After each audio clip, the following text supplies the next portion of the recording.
उन्नति का कारण ही विद्या है। अगर हम ज्ञानवान होते, हम जानकार होते, तो आज हम गुलामी नहीं ढूंढ रहे होते। इसी के संबंध में इतिहासकार भी कहते हैं कि जो समाज मात्र पढ़ना जानता है वो सभ्य नहीं, जो समाज मात्र लिखना जानता है वह भी सभ्य नहीं, जो समाज लिखना और पढ़ना दोनों जानता है वह सभ्य है। लेकिन मैं कहता हूं जो समाज लिखना जानता है और मात्र पढ़ना जानता है वह भी सभ्य नहीं। मैं कहता हूं जो समाज पढ़ करके और लिख करके क्रांति नहीं कर सकता वह सभ्य समाज नहीं।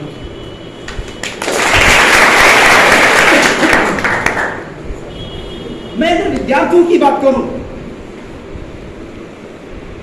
तो महात्मा ज्योतिराव फुले के जमाने में लार्ड मैकाले थे। लार्ड मैकाले ने उस समय जब भारत में संस्कृत विश्वविद्यालय खोलने की प्रस्ताव रखी लंदन के पार्लियामेंट में, तो भारत के ब्राह्मणों ने इस देश में पूरी क्रांति फैला दी। और बाद में लॉर्ड मैकाले को रिपोर्ट सौंपनी पड़ी लंदन की पार्लियामेंट को, यदि भारत में हम संस्कृत विद्यालय की स्थापना करते हैं तो इस देश में ब्राह्मणों की क्रांति, जो ब्राह्मणों की क्रांति है, उस क्रांति की अग्नि में अंग्रेजों को दफन होना पड़ेगा। ये बात उन्होंने रिपोर्टिंग की लंदन के पार्लियामेंट को, और संस्कृत विश्वविद्यालय जो थे और विद्यालय थे उसको तत्काल प्रभाव से बंद कर दिया गया। बाद में लॉर्ड मैकाले ने अपनी शिक्षा नीति में एक बात कही कि भारत की जो शिक्षा व्यवस्था होनी चाहिए वो झरने का सिद्धांत होना चाहिए, और झरने के सिद्धांत में जब अपर कास्ट के लोगों को शिक्षा देंगे तो उससे झर के जो शिक्षा आएगी वो डिप्रेस क्लास के लोगों को, जो शेड्यूल कास्ट के लोग हैं, जो शेड्यूल ट्राइब के लोग हैं, जो अदर बैकवर्ड क्लास के लोग हैं, अर्थात जो मूल्यवासी समाज के लोग हैं, उनको मिलेगी और इससे उनकी उन्नति होगी। क्या संभव है? जब गुरुकुल की शिक्षा चली, गुरुकुल की शिक्षा, तो गुरुकुल की शिक्षा जंगलों में चलती थी, क्या उससे एकलव्य प्रभावित हुए? क्या एकलव्य को शिक्षा मिली? नहीं मिली।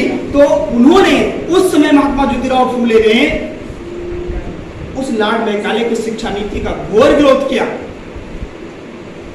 विरोध नहीं किया, घोर विरोध किया, और लॉर्ड मैकाले की शिक्षा नीति को नस्तो नाबूद कर दिया, ध्वस्त कर दिया। क्योंकि बाबा साहब डॉक्टर अंबेडकर से जब लाला लाजपत राय अमेरिका में मिले और उन्होंने कहा देश की आजादी में अगर आप जैसा विद्वान विद्यार्थी अगर वहां सहभागी करता है, वहां साथ सहयोग देता है, तो भारत में अंग्रेजों को जल्दी से जल्दी भगाने में सक्षम हो जाएंगे और उसके बाद में ये देश आजाद हो जाएगा। डॉक्टर बाबा साहब अम्बेडकर ने कहा कि बतौर विद्यार्थी अभी मैं साहू जी महाराज के स्कॉलरशिप पे पढ़ने आया हूँ, अभी मेरा उद्देश्य भारत में क्रांति करने का नहीं है, उस क्रांति में हम सम्मिलित नहीं हो सकते। जब बाबा साहब डॉक्टर अम्बेडकर भारत में आए तो उन्होंने कहा कि जिस गुलामी में तुम इनकी बातें नहीं सहते, आजादी में तुम्हें इनकी लाठी खाने पड़ेंगे, और आज लोग खा रहे हैं। मैं विद्यार्थी जीवन की बात करता हूं। विद्यार्थी जीवन में चाहे मैं हूं, गुरुजी या कोई भी, मैं प्रोफेशन में हूं, तो इसका यह तात्पर्य नहीं कि मैं विद्यार्थी नहीं, क्योंकि विद्यार्थी सभी ऐसा बना है विद्याधनार्थी, जिसने विद्या का अर्जन किया है और जो निरंतर विद्या का अर्जन कर रहा है वही विद्यार्थी, चाहे मैं हूं, चाहे गुरुजी हैं, चाहे आप, हर कोई विद्यार्थी। और जब तक हम किसी चीज का अर्जन नहीं करेंगे, जब तक हम ज्ञान का अर्जन नहीं करेंगे, तब तक हम कुछ नहीं कर सकते। घटना बता करके अपनी बात को समाप्त करूंगा जो मेरे निजी जीवन में। मेरा एक जूनियर है अमित गौतम, उसके चाचा को कोतवाली नगर में पुलिस वालों ने पकड़ लिया, जिसमें प्रांगण हम लोग बंद थे। वो मेरे सीट पे आया, उसने कहा कि बाबूजी थोड़ा सा कोतवाली चलिए। मैं कोतवाली गया, मैंने कहा वैसे मैं थाने पे जाता नहीं हूँ, लेकिन अब क्योंकि आपकी बात है तो मैं चले चलता हूँ। मैं इसी ड्रेस में था। मैं वहां गया तो जिस चौकी इंचार्ज ने उसके चाचा को पकड़ के रखा था, मैंने उस चौकी इंचार्ज से पूछा कि आपने गिरफ्तारी किया, आपने गिरफ्तारी करते समय आपने गिरफ्तारी का आधिपत्र बनाया होगा, वो मुझे दिखा दो। हमने कहा वही दिखा दो हमको।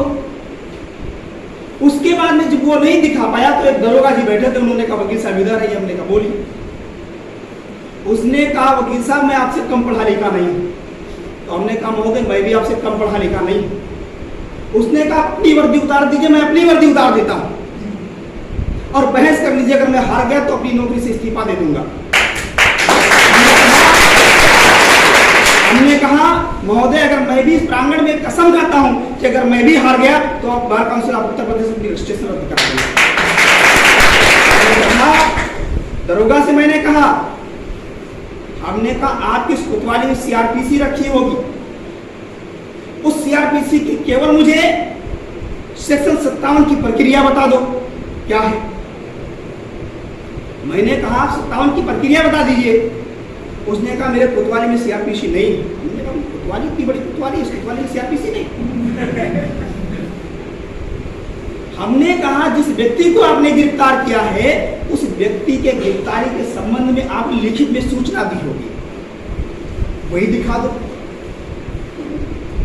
उसके बाद में मैं उसने कहा कि वकील साहब हमको किसी मुलजिम को 24 घंटे रखने का अधिकार प्राप्त है। हमने कहा उसी सीआरपीसी में लिखा है कि पुलिस अभिरक्षा में किसी भी मुलजिम को 1 मिनट नहीं रखा जाना चाहिए, ये भी लिखा सीआरपीसी लाओ।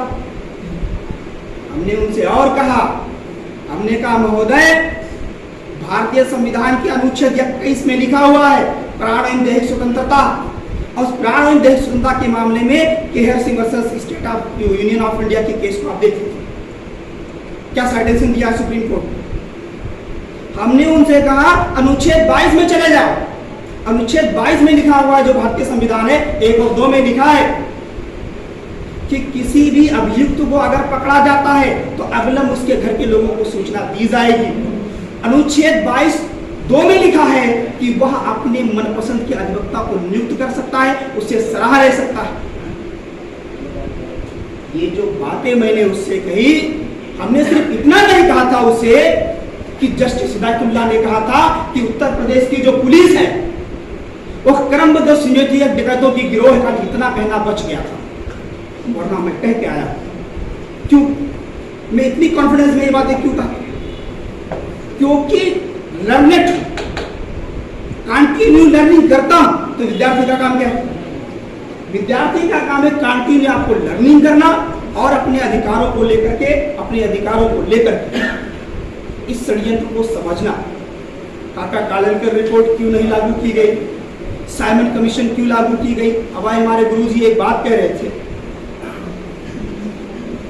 आरक्षण, उसी साइमन कमीशन के बाद जब 27% का रिजर्वेशन हमारे ओबीसी के लोगों को मिला तो Indira Sahni versus union of India के केस में कहा गया कि 50% से ऊपर रिजर्वेशन नहीं दिया जाएगा। 1932 की जनगणना के आधार पर ओबीसी की टोटल जनसंख्या 52% थी, तो 52% के लोगों को आपने 27% रिजर्वेशन दिया। और Indira Sahni versus union of India के केस में ये बातें कही गई 50% से ऊपर रिजर्वेशन नहीं दी जाएगी। फिर आपने इस बीजेपी सरकार ने सवर्ण आरक्षण 50% से ऊपर देने का काम किया। 15% से बड़े लोगों को 10% का रिजर्वेशन दिया। तो इस पे भारत में अगर एससी एसटी ओबीसी के लोग अगर अपने अधिकारों के प्रति जागृत होते तो इस देश में ये व्यवस्था लागू ना होती और सुप्रीम कोर्ट ने इस पे संज्ञान नहीं लिया और Indira Sahni versus union of India के केस का वायलेशन हुआ। ये हमारे अज्ञानता, हम पढ़े हैं, हम लिखे हैं, लेकिन हम जागृत नहीं, हम क्रांति नहीं कर सकते। इसलिए मेरी जो कसौटी है उस आधार पर मैं ये नहीं मानता कि बहुजन समाज के लोग अपने अधिकारों के प्रति सजग हैं और वो आंदोलन करेंगे, लेकिन ये आशा और विश्वास रखते हैं कि आप अपने अधिकारों के प्रति सजग होंगे, कंटिन्यू आप लर्निंग करेंगे और आंदोलन करेंगे। ऐसे और के साथ आपने हमारी बात सुनी, इसके लिए